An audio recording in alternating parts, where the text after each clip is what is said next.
ఇంకేం కావాలి చెప్పండి. కేస్ స్టడీ మొత్తం చెప్పేశారు, జగన్ గారు అంతా చెప్పారు. మీరు హైలైట్ చేసుకోవాల్సింది ఏంటంటే ఈరోజు మనం ఈ సత్యవర్ధన్ కేసులో జస్ట్ 20,000 కోసము వంశీ గారు తన్ని కిడ్నాప్ చేసి తీసుకెళ్లారు అని చెప్పారు కదా. ఇప్పుడు ఆ 20,000 రికవర్ చేసుకోవడానికి ఎక్కడి నుంచి, వంశీ గారి దగ్గర నుంచి 20,000 రికవర్ చేసుకోవడానికి పోలీస్ కస్టడీ 10 రోజులు అడుగుతున్నారు. దీనికంటే ఇంకా ఫన్నీ ఏముంటుంది చెప్పండి. అది జరుగుతూ ఉంది. ఇంకా మా కేస్ స్టడీ అంతా జగన్ గారు అంతా ఎక్స్ప్లెయిన్ చేశారు కదా నీట్గా. ఇంకేమైనా కావాలంటే చెప్పండి. వంశీ గారు చాలా ధైర్యంగా ఉన్నారు. అంటే ఉన్నాయి, ఇప్పుడు వీళ్ళు ప్రొవైడ్ చేయాలి, వీళ్ళు ప్రొవైడ్ చేస్తారు. మనము జ్యుడిషియల్గా రిక్వెస్ట్ పెట్టాము, దే హ్యావ్ టు గివ్.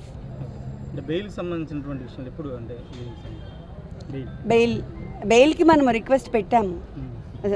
అదేంటి లాయర్ గారు చెప్తారు, మీరు చెప్పండి.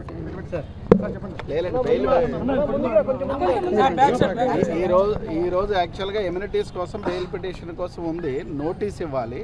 నోటీస్ ఇచ్చిన తర్వాత ఇప్పుడు ఈ కస్టడీ పిటిషన్ కూడా ఉంది. ఇవన్నీ కలిపి ఉంటారు. It will take little time, ఒక 3-4 days పడుతుంది.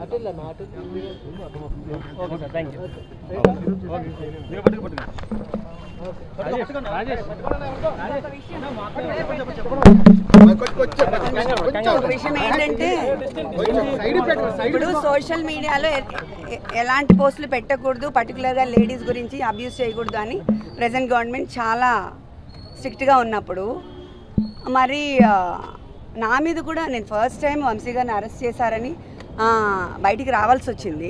నేను that's the same thing I'm sharing with all the media. అలాంటప్పుడు మా మీద ఎలా సోషల్ మీడియాలో అబ్యూజివ్గా ఎలా ట్రోల్ చేస్తారు, అబ్యూజివ్ వీడియోస్ ఎలా అప్లోడ్ చేస్తారు, ఇట్స్ వెరీ రాంగ్. అంటే లీగల్గా వెళ్ళాలి కదా, వెళ్ళకుండా ఎలా ఉంటాం?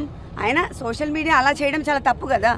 అంటే ఒక పార్టీకి సంబంధించిన వాళ్ళు మాత్రమే ప్రొటెక్ట్ అవ్వాలి, ఇంకా అదర్ సైడ్ పార్టీ వాళ్ళు విమెన్ కాదా? What is this? అలా కూడా చేయొచ్చా? దయచేసి సోషల్ మీడియాలో ట్రోల్స్ ఆపండి, లేకపోతే మేము ప్రైవేట్గా ఆల్ విల్ బి స్యూడ్. అలా చేయడం చాలా తప్పు. మీకు ఏమైనా ఉంటే లీగల్గా వెళ్ళండి, లీగల్గా మాట్లాడండి, అన్నీ చేయొచ్చు. కానీ విమెన్ మీద అబ్యూజివ్ సోషల్ మీడియా పోస్ట్ దయచేసి పెట్టద్దు.